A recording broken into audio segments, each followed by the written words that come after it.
Hey guys, welcome back to the channel. So ವಿಡಿಯೋದಲ್ಲಿ ತುಂಬಾ ವಿಚಾರಗಳಿದೆ ಮಾತಾಡೋದಕ್ಕೆ, ಅದಕ್ಕೋಸ್ಕರ ಬೇಗ ವಿಡಿಯೋನ ಪ್ರಾರಂಭ ಮಾಡೋಣ. ಮೊದಲನೇದಾಗಿ ಡಬ್ಲ್ಯೂ ವರ್ಲ್ಡ್ ಬಗ್ಗೆ ಮಾತಾಡೋದಾದ್ರೆ, ಲಾಸ್ ವೇಗಾಸ್ ಅಲ್ಲಿ ಡಬ್ಲ್ಯೂ ವರ್ಲ್ಡ್ ಈಗ ನಮಗೆ ನೋಡೋದಕ್ಕೆ ಸಿಗ್ತಾ ಇದೆ. ಅಂಡ್ ಡಬ್ಲ್ಯೂ ಅವರು ಯಾವ ರೀತಿ ಪ್ರಪಂಚನ ಸೃಷ್ಟಿ ಮಾಡಿದ್ದಾರೆ ಅಂದ್ರೆ, ನಮಗೆ ಜಾನ್ ಸಿನಾ ಅವರ ಇಲ್ಲಿವರೆಗಿನ ಎಲ್ಲಾ ಮರ್ಚಂಡೈಸ್ ಗಳು ನಮಗೆ ನೋಡೋದಕ್ಕೆ ಸಿಗ್ತಾ ಇದೆ.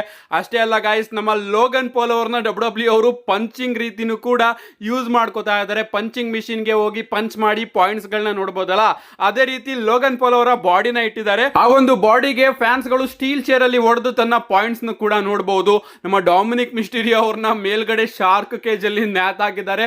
ತುಂಬಾ ವಿಚಾರಗಳನ್ನ ಡಬ್ಲ್ಯೂ ಅವರು ಆ ಒಂದು ವರ್ಲ್ಡ್ ಅಲ್ಲಿ ಕ್ರಿಯೇಟ್ ಮಾಡಿದ್ದಾರೆ. ನಮ್ಮ ಟ್ರಿಪಲ್ ಎಚ್ ಅವರ ವ್ಯಾಕ್ಸ್ ಗೊಂಬೆ ಕೂಡ ನಮಗೆ ಇಲ್ಲಿ ನೋಡೋದಕ್ಕೆ ಸಿಗ್ತಾ ಇದೆ. ನೀವು ಇಲ್ಲಿ ನೋಡ್ತಾ ಇರಬಹುದು, ನಮ್ಮ ಟ್ರಿಪಲ್ ಎಚ್ ಅವರು ಕೂಡ ವರ್ಲ್ಡ್ ನ ಸುತ್ತಿ ನೋಡ್ತಾ ಇದ್ದಾರೆ ಅಂಡ್ ಆ ಒಂದು ಅಟ್ಮಾಸ್ಫಿಯರ್ ನ ಎಂಜಾಯ್ ಮಾಡ್ತಾ ಇದ್ದಾರೆ. ನಿಜವಾಗ್ಲೂ ಅಮೆರಿಕನ್ ಫ್ಯಾನ್ಸ್ ಗಳೆಲ್ಲ ಸಿಕ್ಕಾಪಟ್ಟೆ ಲಕ್ಕಿ, ಯಾಕಂದ್ರೆ ಅವರು ಡಬ್ಲ್ಯೂ ನ ಹೋಗಿ ಎಕ್ಸ್ಪೀರಿಯನ್ಸ್ ಮಾಡಬಹುದು. ಆ ರೀತಿ ಅಟ್ಮಾಸ್ಫಿಯರ್ ನ ಡಬ್ಲ್ಯೂ ಅವರು ಅಲ್ಲಿನ ಫ್ಯಾನ್ಸ್ ಗಳಿಗೋಸ್ಕರ ಕ್ರಿಯೇಟ್ ಮಾಡಿ ಕೊಟ್ಟಿರ್ತಾರೆ. ಇಷ್ಟೇ ಅಲ್ಲ ಗಾಯ್ಸ್, ಈ ಒಂದು ವರ್ಲ್ಡ್ ಅಲ್ಲಿ ನಮಗೆ ಸೆತ್ ಫ್ರೀಕಿನ್ ರಾಲೆನ್ಸ್ ಅವರು ಕೂಡ ನೋಡೋದಕ್ಕೆ ಸಿಗ್ತಾರೆ. ನಮ್ಮ ಸೆತ್ ರಾಲೆನ್ಸ್ ಅವರು ರೋಮನ್ ರೈನ್ಸ್ ಹಾಗೆ ಡೀನ್ ಆಂಬ್ರೋಸ್ ಅವರ ಬಗ್ಗೆನೂ ಕೂಡ ಮಾತಾಡಿದ್ದಾರೆ. ನಮ್ಮ ಸೆತ್ ರಾಲೆನ್ಸ್ ಅವರ ಬಳಿ ಪ್ರಶ್ನೆ ಕೇಳಲಾಗುತ್ತೆ, ನೀವೇನಾದ್ರೂ ಹಾಲ್ ಆಫ್ ಫೇಮ್ ಗೆ ಇಂಡೆಕ್ಟ್ ಆಗೋದಾದ್ರೆ ನಿಮ್ಮನ್ನ ಯಾರು ಇಂಡೆಕ್ಟ್ ಮಾಡಬೇಕು ಅಂತ ನಿಮಗೆ ಆಸೆ ಇದೆ ಅಂತ ನಮ್ಮ ಸೆತ್ ರಾಲೆನ್ಸ್ ಅವರ ಬಳಿ ಪ್ರಶ್ನೆ ಕೇಳಿದಾಗ ನಮ್ಮ ಸೆತ್ ರಾಲೆನ್ಸ್ ಅವರು ಹೇಳ್ತಾರೆ, ನಾನಿಲ್ಲಿ ಇಬ್ಬರ ನೇಮ್ ನ ತಗೊಳ್ಳೋದಕ್ಕೆ ಇಷ್ಟಪಡ್ತೀನಿ. ಮೊದಲನೇದಾಗಿ ಯಾರನ್ನ ನಾನು ರಸಲ್ ಮೇನಿಯಾದಲ್ಲಿ ಒಡೆದು ಮುಗಿಸ್ತಾ ಇದ್ದೀನೋ ಆ ಒಬ್ಬ ವ್ಯಕ್ತಿ ಅಂದ್ರೆ ರೋಮನ್ ರೈನ್ಸ್. ಅಂಡ್ ಎರಡನೇದಾಗಿ ಅವನು ಈ ಒಂದು ಕಂಪನಿಯಲ್ಲಿ ಈಗ ವರ್ಕ್ ಮಾಡ್ತಾ ಇಲ್ಲ, ಅವರೇ ಡೀನ್ ಆಂಬ್ರೋಸ್.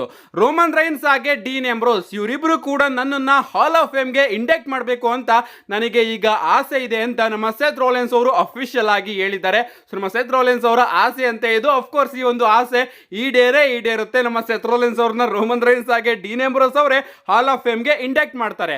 ಇಷ್ಟೇ ಅಲ್ಲ ಗೈಸ್, ಈ ಒಂದು ವರ್ಲ್ಡ್ ಅಲ್ಲಿ ನಮಗೆ ಬೆಕ್ಕಿ ಲಿಂಚ್ ಅವರ ಬ್ಯಾನರ್ ಕೂಡ ನೋಡೋದಕ್ಕೆ ಸಿಗುತ್ತೆ. ನೀವು ಇಲ್ಲಿ ನೋಡ್ತಾ ಇರಬಹುದು. ಅಂಡ್ ಇಲ್ಲಿ ನಮಗೆ ಬಿಗ್ಗಿ ಅವರು ಕೂಡ ನೋಡೋದಕ್ಕೆ ಸಿಗ್ತಾರೆ. ಅಂಡ್ ಬಿಗ್ಗಿ ಅವರು ಒಂದು ಸ್ಟೇಟ್ಮೆಂಟ್ ಕೂಡ ಕೊಡ್ತಾರೆ ರೂಸೆವ್ ಬಗ್ಗೆ. ಅವ್ರು ಹೇಳ್ತಾರೆ, ನಾನು ರೂಸೆವ್ ಜೊತೆ ಹೋಗಿ ಮಾತಾಡಿದ್ದೀನಿ ಅಂಡ್ ಅವನು 100% ಕನ್ಫರ್ಮ್ ಮಾಡಿದ್ದಾನೆ, ಅವನು ಡಬ್ಲ್ಯೂ ಅಲ್ಲಿ ನೋಡೋದಕ್ಕೆ ಸಿಗ್ತಾನಂತೆ.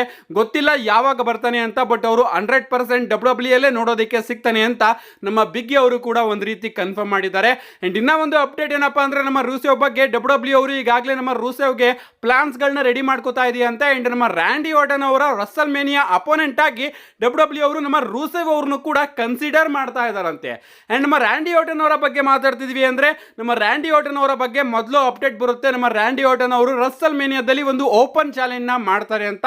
ಅಂಡ್ ರ್ಯಾಂಡಿ ಆರ್ಟನ್ ಅವರ ಓಪನ್ ಚಾಲೆಂಜ್ ನ ಅಕ್ಸೆಪ್ಟ್ ಮಾಡ್ಕೊಂಡು ಯಾವ ಸೂಪರ್ ಸ್ಟಾರ್ ಬರ್ತಾನೋ ಅವನ ಜೊತೆ ನಮ್ಮ ರ್ಯಾಂಡಿ ಆರ್ಟನ್ ಅವರು ಮ್ಯಾಚ್ ಆಡ್ತಾರೆ. ಈ ರೀತಿ ಮೊದಲು ಅಪ್ಡೇಟ್ ನೋಡೋದಕ್ಕೆ ಸಿಗುತ್ತೆ. ಅಂಡ್ ಅದಾದ್ಮೇಲೆ ಡಬ್ಲ್ಯೂ ವರ್ಲ್ಡ್ ಅಲ್ಲಿ ನಮ್ಮ ರ್ಯಾಂಡಿ ಆರ್ಟನ್ ಅವರೇ ಅವರ ರಸಲ್ ಮೇನಿಯಾ ಮ್ಯಾಚ್ ಬಗ್ಗೆ ಒಂದು ಸ್ಟೇಟ್ಮೆಂಟ್ ನ ಕೊಡ್ತಾರೆ.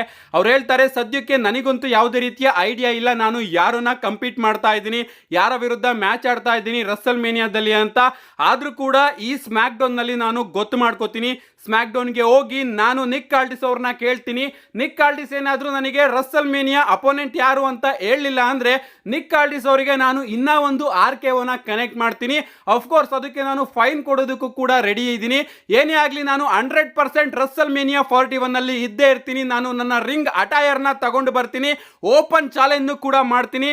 ಆ ಒಂದು ರಸಲ್ ಮೇನಿಯಾ ಸ್ಟೇಜ್ ಅಲ್ಲಿ RKO ನಿಮಗೆ ನೋಡೋದಕ್ಕೆ ಸಿಗುತ್ತೆ ಅಂತ ನಮ್ಮ ರ್ಯಾಂಡಿ ಆರ್ಟನ್ ಅವರು ಕೂಡ ಕನ್ಫರ್ಮ್ ಮಾಡಿದ್ದಾರೆ. ಒಂದು ನಮ್ಮ ರ್ಯಾಂಡಿ ಆರ್ಟನ್ ಅವರ ರಸಲ್ ಮೇನಿಯಾ ಅಪೋನೆಂಟ್ ಯಾರು ಅನ್ನೋದನ್ನ ಡಬ್ಲ್ಯೂ ಅವರು ಸ್ಮ್ಯಾಕ್ ಡೌನ್ ನಲ್ಲೇ ತಿಳಿಸಬಹುದು, ಅಥವಾ ನಮ್ಮ ರ್ಯಾಂಡಿ ಆರ್ಟನ್ ಅವರು ರಸಲ್ ಮೇನಿಯಾಗೆ ಬಂದು ಒಂದು ಓಪನ್ ಚಾಲೆಂಜ್ ನ ಇಡಬಹುದು. ಅಂಡ್ ಆ ಒಂದು ಓಪನ್ ಚಾಲೆಂಜ್ ನ ಅಕ್ಸೆಪ್ಟ್ ಮಾಡ್ಕೊಂಡು ಯಾವ್ದಾದ್ರು ಒಂದು ಸರ್ಪ್ರೈಸ್ ರಿಟರ್ನ್ ನಮಗೆ ರಸಲ್ ಮೇನಿಯಾದಲ್ಲಿ ನೋಡೋದಕ್ಕೆ ಸಿಗಬಹುದು. ಈ ಎರಡರಲ್ಲಿ ಯಾವ್ದಾದ್ರು ಕೂಡ ನನಗೆ ಖುಷಿ ಆಗುತ್ತೆ. ಓಪನ್ ಚಾಲೆಂಜ್ ಏನಾದ್ರೂ ನಮ್ಮ ರ್ಯಾಂಡಿ ಆರ್ಟನ್ ಅವರು ಇಟ್ಟಿದ್ರೆ ಆ ಒಂದು ಸರ್ಪ್ರೈಸ್ ಎಲಿಮೆಂಟ್ ಇಂದ ರಸಲ್ ಮೇನಿಯಾ ಇನ್ನೂ ಕೂಡ ಹೈಪ್ ಆಗುತ್ತೆ. ನಿಮ್ಗೆ ಅನ್ಸುತ್ತೆ ಗೈಸ್, ನಮ್ಮ ರ್ಯಾಂಡಿ ಆರ್ಟನ್ ಅವರ ಅಪೋನೆಂಟ್ ಯಾರಾಗಿರ್ತಾರೆ ರಸಲ್ ಮೇನಿಯಾದಲ್ಲಿ? ನಿಮ್ಮ ಅನಿಸಿಕೆನ ಕಮೆಂಟ್ ಮಾಡಿ.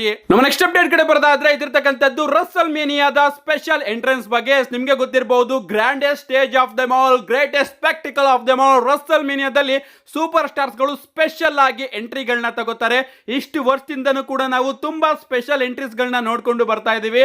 ಅಂಡ್ ಈಗ ನಮ್ಮ ಜಾನ್ ಸಿನಾ ಅವರು ಕೂಡ ರಸಲ್ ಮೇನಿಯಾ ಮೇನ್ ಇವೆಂಟ್ ಅಲ್ಲಿ ಇರೋದ್ರಿಂದ ಅವರು ಕೂಡ ಒಂದು ಸ್ಪೆಷಲ್ ಎಂಟ್ರಿನ ಮಾಡ್ತಾರಂತೆ.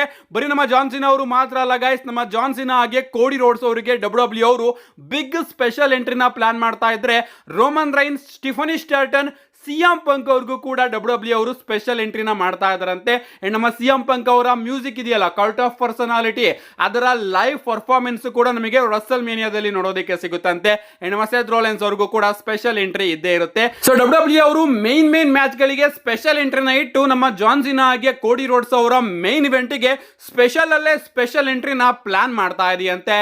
ನೆಕ್ಸ್ಟ್ ಅಪ್ಡೇಟ್ ಕಡೆ ಬರೋದಾದ್ರೆ ಇದಿರ್ತಕ್ಕಂಥದ್ದು ರಸಲ್ ಮೇನಿಯಾ 41 ನ ಸ್ಟೇಜ್ ಬಗ್ಗೆ. ಸ್ಟೇಜ್ ನ ಫೈನಲ್ ಲೀಗ್ ನ ನೀವು ಇಲ್ಲಿ ನೋಡ್ತಾ ಇರಬಹುದು. ಇದೇ ರೀತಿ ಡಬ್ಲ್ಯೂ ಅವರು ಸ್ಟೇಜ್ ನ ಡಿಸೈನ್ ಮಾಡಿದ್ದಾರೆ. ನಿಜವಾಗ್ಲೂ ಆಸಮ್ ಆಗಿ ನಮಗೆ ನೋಡೋದಕ್ಕೆ ಸಿಗ್ತಾ ಇದೆ. ನನಗಂತೂ ಸಿಕ್ಕಾಪಟ್ಟೆ ಖುಷಿ ಆಯಿತು. ಅಂಡ್ ಡಬ್ಲ್ಯೂ ಅವರು ಈಗಾಗಲೇ ಆ ಒಂದು ಸ್ಟೇಜ್ ರಿವೀಲ್ ವಿಡಿಯೋನ ರೆಕಾರ್ಡ್ ಮಾಡ್ಕೊಂಡಿದ್ದಾರಂತೆ. ಸೊ ನಮಗೆ ನಾಳೆ ಸ್ಮ್ಯಾಕ್ ಡೌನ್ ನಲ್ಲಿ ಆ ಒಂದು ಸ್ಟೇಜ್ ರಿವೀಲ್ ಕೂಡ ನೋಡೋದಕ್ಕೆ ಸಿಗುತ್ತೆ. ನಾನಂತೂ ಸಿಕ್ಕಾಪಟ್ಟೆ ಕಾಯ್ತಾ ಇದ್ದೀನಿ. ಲೈಟಿಂಗ್ಸ್ ಗಳೆಲ್ಲದನ್ನು ಕೂಡ ಬಿಟ್ಟು ಡಬ್ಲ್ಯೂ ಅವರು ಯಾವ ರೀತಿ ಸ್ಟೇಜ್ ನ ಮಾಡಿರ್ತಾರೆ ಅಂತ ನೋಡೋದಕ್ಕೆ. ನೆಕ್ಸ್ಟ್ ಅಪ್ಡೇಟ್ ಕಡೆ ಬರೋದಾದ್ರೆ ಇದಿರ್ತಕ್ಕಂಥದ್ದು ರಸಲ್ ಮೇನಿಯಾ ನೈಟ್ 1 ಹಾಗೆ ನೈಟ್ 2 ನ ಓಪನಿಂಗ್ ಮ್ಯಾಚ್ ಗಳ ಬಗ್ಗೆ. ನಾನು ನಿಮಗೆ ತಿಳಿಸ್ಕೊಟ್ಟಿದ್ದೆ, ರಸಲ್ ಮೇನಿಯಾ 41 ನ ನೈಟ್ 1 ನ ಓಪನಿಂಗ್ ಮ್ಯಾಚ್ ಆಗಿ ಡಬ್ಲ್ಯೂ ಅವರು ಜೇ ಉಸೋ ಹಾಗೆ ಗಂತರ್ ಅವರ ವರ್ಲ್ಡ್ ಹೆವಿವೇಟ್ ಚಾಂಪಿಯನ್ಶಿಪ್ ಮ್ಯಾಚ್ ನ ಕನ್ಸಿಡರ್ ಮಾಡ್ತಾ ಇದೆ. ಅಂಡ್ ಈ ಒಂದು ಮ್ಯಾಚ್ ನಮಗೆ ನೈಟ್ 1 ನ ಓಪನಿಂಗ್ ಅಲ್ಲಿ ನೋಡೋದಕ್ಕೆ ಸಿಗುತ್ತೆ ಅಂತ. ಅಂಡ್ ಈಗ ಡಬ್ಲ್ಯೂ ಅವರು ವಿಮೆನ್ಸ್ ವರ್ಲ್ಡ್ ಹೆವಿವೇಟ್ ಚಾಂಪಿಯನ್ಶಿಪ್ ಗೆ ಟ್ರಿಪಲ್ ಥ್ರೆಡ್ ಮ್ಯಾಚ್ ನೋಡೋದಕ್ಕೆ ಸಿಗ್ತಾ ಇದೆಯಲ್ಲ, ಬಿಯಾಂಕಾ ಬ್ಲಾರ್, ಇಯೋ ಸ್ಕೈ ಹಾಗೆ ರಿಯಾ ರಿಪ್ಲಿ ಅವರ ನಡುವೆ ಈ ಒಂದು ಟ್ರಿಪಲ್ ಥ್ರೆಡ್ ಮ್ಯಾಚ್ ನ ನೈಟ್ 2 ನ ಓಪನಿಂಗ್ ಅಲ್ಲಿ ಇಡೋದಕ್ಕೆ ಕನ್ಸಿಡರ್ ಮಾಡ್ತಾ ಇದೆಯಂತೆ. ಸೊ ಇದ್ರ ಪ್ರಕಾರ 2 ವರ್ಲ್ಡ್ ಹೆವಿವೇಟ್ ಚಾಂಪಿಯನ್ಶಿಪ್ ಮ್ಯಾಚ್ ಗಳು ಕೂಡ ನಮಗೆ ರಸಲ್ ಮೇನಿಯಾ ನೈಟ್ 1 ಹಾಗೆ ನೈಟ್ 2 ನ ಓಪನಿಂಗ್ ಅಲ್ಲಿ ನೋಡೋದಕ್ಕೆ ಸಿಗ್ತಾ ಇದೆ. ನಮ್ಮ ನೆಕ್ಸ್ಟ್ ಅಂಡ್ ಫೈನಲ್ ಅಪ್ಡೇಟ್ ಕಡೆ ಬರೋದಾದ್ರೆ ಇದಿರ್ತಕ್ಕಂಥದ್ದು ನಮ್ಮ ಟ್ರೈಬಲ್ ಚೀಫ್ ರೋಮನ್ ರೈನ್ಸ್ ಅವರ ಬಗ್ಗೆ. ನಮ್ಮ ರೋಮನ್ ರೈನ್ಸ್ ಅವರು ರಸಲ್ ಮೇನಿಯಾ ಹತ್ರ ಬರ್ತಿದ್ದಂಗೆ ಇಂಟರ್ನೆಟ್ ಅಲ್ಲಿ ಸಿಕ್ಕಾಪಟ್ಟೆ ಆಕ್ಟಿವ್ ಆಗಿದ್ದಾರೆ. 1 by 1 ಅವರು ವಿಡಿಯೋಸ್ ಗಳನ್ನ ಅಪ್ಲೋಡ್ ಮಾಡ್ಕೊಂಡೇ ಬರ್ತಾ ಇದ್ದಾರೆ. ರೀಸೆಂಟ್ ಆಗಿ ಅವರು ಹೇಳಿದ್ರು, ನಾನು ಪಾರ್ಟ್ ಟೈಮರ್ ಅಲ್ಲ, ಬದಲಿಗೆ ಫುಲ್ ಟೈಮರ್. ಯಾಕಂದ್ರೆ ನಾನು ಪ್ರತಿ ಕ್ಷಣ ಇಲ್ಲಿ ಉಸಿರಾಡಬೇಕಾದ್ರೆ ಈ ಒಂದು ಕಂಪನಿಗೆ ಪ್ರಾಫಿಟ್ ನ ತೆಗೆದುಕೊಡ್ತೀನಿ ಅಂತ. ಅಂಡ್ ಈಗ ನಮ್ಮ ರೋಮನ್ ರೈನ್ಸ್ ಅವರು ರಸಲ್ ಮೇನಿಯಾ ಮ್ಯಾಚ್ ನ ಹೈಪ್ ಮಾಡ್ತಾ ಈಗಾಗಲೇ ವರ್ಕೌಟ್ ನು ಕೂಡ ಶುರು ಮಾಡ್ಕೊಂಡಿದ್ದಾರೆ. ಅವರು ತನ್ನ ಇನ್ಸ್ಟಾಗ್ರಾಮ್ ಹಾಗೆ ಸೋಷಿಯಲ್ ಮೀಡಿಯಾದಲ್ಲಿ ವರ್ಕೌಟ್ ಮಾಡುವಂತಹ ವಿಡಿಯೋನ ಅಪ್ಲೋಡ್ ಮಾಡಿದ್ದಾರೆ. ಇಷ್ಟೇ ಅಲ್ಲ ಗೈಸ್, ನಮ್ಮ ಪಾಲಿಮಿನ್ ಅವರು ರೋಮನ್ ರೈನ್ಸ್ ಅವರಿಗೆ ಕಾಲ್ ಮೇಲೆ ಕಾಲ್ನ ಮಾಡ್ತಾ ಇದ್ದಾರೆ. ಬಟ್ ನಮ್ಮ ರೋಮನ್ ರೈನ್ಸ್ ಅವರು ವೈಸ್ ಮ್ಯಾನ್ ಅವರ ಫೋನ್ ನ ರಿಸೀವ್ ಮಾಡ್ತಾ ಇಲ್ಲ. ನೀವು ಇಲ್ಲಿ ನೋಡ್ತಾ ಇರಬಹುದು. ಈ ಒಂದು ವಿಡಿಯೋನು ಕೂಡ ನಮ್ಮ ರೋಮನ್ ರೈನ್ಸ್ ಅವರು ತನ್ನ ಇನ್ಸ್ಟಾಗ್ರಾಮ್ ಅಲ್ಲಿ ಅಪ್ಲೋಡ್ ಮಾಡಿದ್ದಾರೆ. ಆಫ್ ಕೋರ್ಸ್ ರೋಮನ್ ರೈನ್ಸ್ ಅವರು ಯಾಕೆ ರಿಸೀವ್ ಮಾಡ್ತಾರೆ ಅಲ್ವಾ, ಯಾಕಂದ್ರೆ ಪಾಲಿಮೆನ್ ತನ್ನ ಫೇವರ್ ನ ಪೂರ್ತಿ ಮಾಡೋದಕ್ಕೋಸ್ಕರ ಇಲ್ಲಿ ರೋಮನ್ ರೈನ್ಸ್ ಅವರಿಗೆ ಕಷ್ಟ ಕೊಡ್ತಾ ಇದ್ದಾರೆ. ಅದಕ್ಕೋಸ್ಕರ ನಮ್ಮ ರೋಮನ್ ರೈನ್ಸ್ ಅವರು ಪಾಲಿಮೆನ್ ಅವರ ಜೊತೆ ಮಾತುಕತೆನೆ ಬಿಟ್ಟಿದ್ದಾರೆ. ಪಾಪ ನಮ್ಮ ವೈಸ್ ಮ್ಯಾನ್ ಅವರ ಫೋನ್ ಕೂಡ ಆನ್ಸರ್ ಮಾಡ್ತಾ ಇಲ್ಲ. ಇನ್ನೇನ್ ಗೈಸ್, ಇನ್ನ ಉಳಿದಿರೋದು ಒಂದೇ ದಿನ, ಅದಾದ್ಮೇಲೆ ನಮಗೆ ರಸಲ್ ಮೇನಿಯಾ 41 ನೋಡೋದಕ್ಕೆ ಸಿಗುತ್ತೆ. ಅಂಡ್ ಈ ಒಂದು ಮೇನ್ ಇವೆಂಟ್ ಅಲ್ಲಿ ಏನೇನಾಗುತ್ತೆ ಅಂತ ನೋಡೋದಕ್ಕೆ ನಾನಂತೂ ಸಿಕ್ಕಾಪಟ್ಟೆ ಕಾಯ್ತಾ ಇದ್ದೀನಿ. ಅಂಡ್ ನೈಟ್ 1 ಪ್ರೆಡಿಕ್ಷನ್ ಕೂಡ ನಾನು ಈಗಾಗಲೇ ಅಪ್ಲೋಡ್ ಮಾಡಿದ್ದೀನಿ. ಯಾರ್ಯಾರು ನೋಡಿಲ್ಲ ಖಂಡಿತವಾಗ್ಲೂ ನೋಡಿ ಅಂತ ಹೇಳ್ತಾ, see you guys in my next video.